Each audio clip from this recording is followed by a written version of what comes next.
1984 was the first year that superdelegates were at the convention.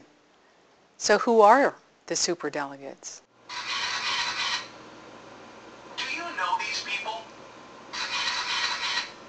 Maybe you should. They could be selecting the next president. They are Democratic superdelegates. At the National Party Convention in August, there will be 796 superdelegates. They'll make up about 20% of the total delegates casting ballots to determine the Democratic nominee.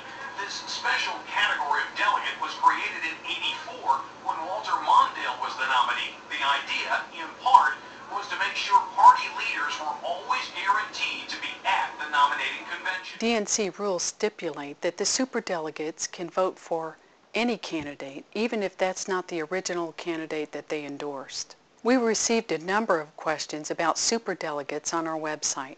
For example, Catherine in South Carolina asks, where are most of the superdelegates located? Are they elected or appointed? And if so, is it in proportion to the population by state? Population does play a part. The superdelegates are based on a percentage of pledged delegates, which is based on population. There doesn't seem to be a standard formula for each state choosing superdelegates. This map shows how many superdelegates live in each state. Some states have a higher percentage of superdelegates than others, ranging from 10% to 38% of their total delegates. The system doesn't appear to have any rhyme or reason. Once a person has held office, such as governor, congressperson, or senator, they are eligible to be a superdelegate. Otherwise, superdelegates are chosen from pledged delegates at the state convention. Now on to our next question. I actually have two questions, and they're about the superdelegates. I understood that the superdelegates' votes were not counted until the convention. Why are their votes being counted now? A superdelegate can endorse a candidate, but is free to change their mind at any time. However, once a superdelegate casts a vote at the convention, that is their decision. I understand why this is confusing. The media has included the superdelegate endorsement in the final vote tally. I have no explanation for this. I read somewhere that superdelegates can accept contributions from candidates. Is this legal? Most people are surprised to learn that superdelegates can receive campaign contributions from presidential candidates. A number of media sources have reported on this. According to sources, Obama has given over $800,000 to superdelegates, and Clinton has given over $200,000 to superdelegates. It has been reported that 82% of the time that a presidential candidate gives more than $10,000 to a superdelegate's political campaign, that superdelegate endorses that presidential candidate.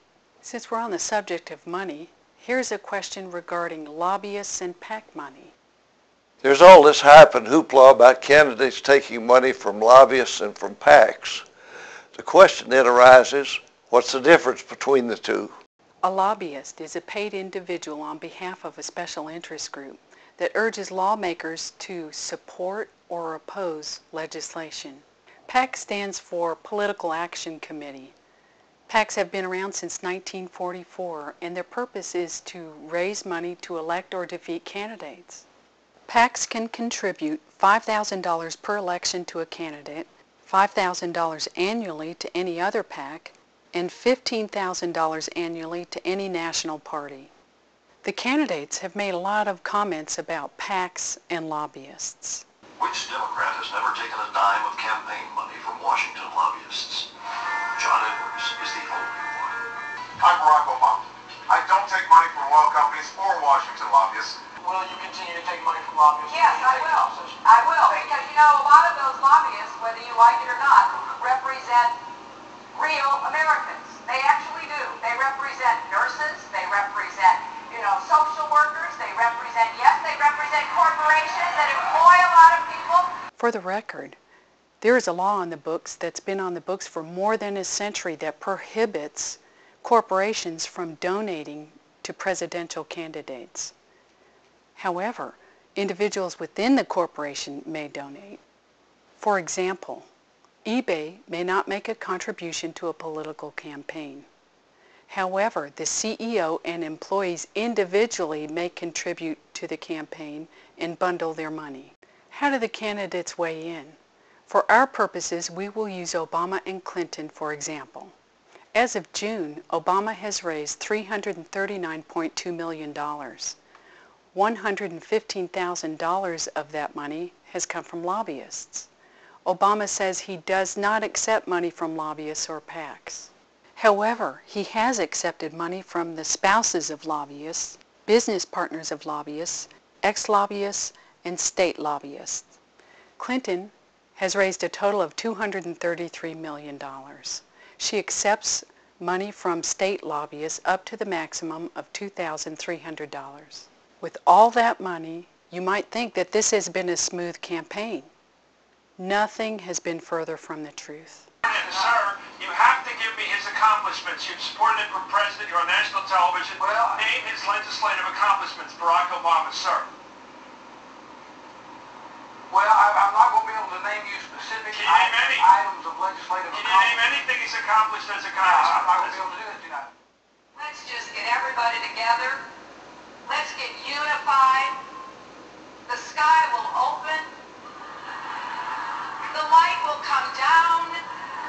Celestial choirs will be singing. That's right. Well, can I just point out that in the last several debates, I seem to get the first question all the time.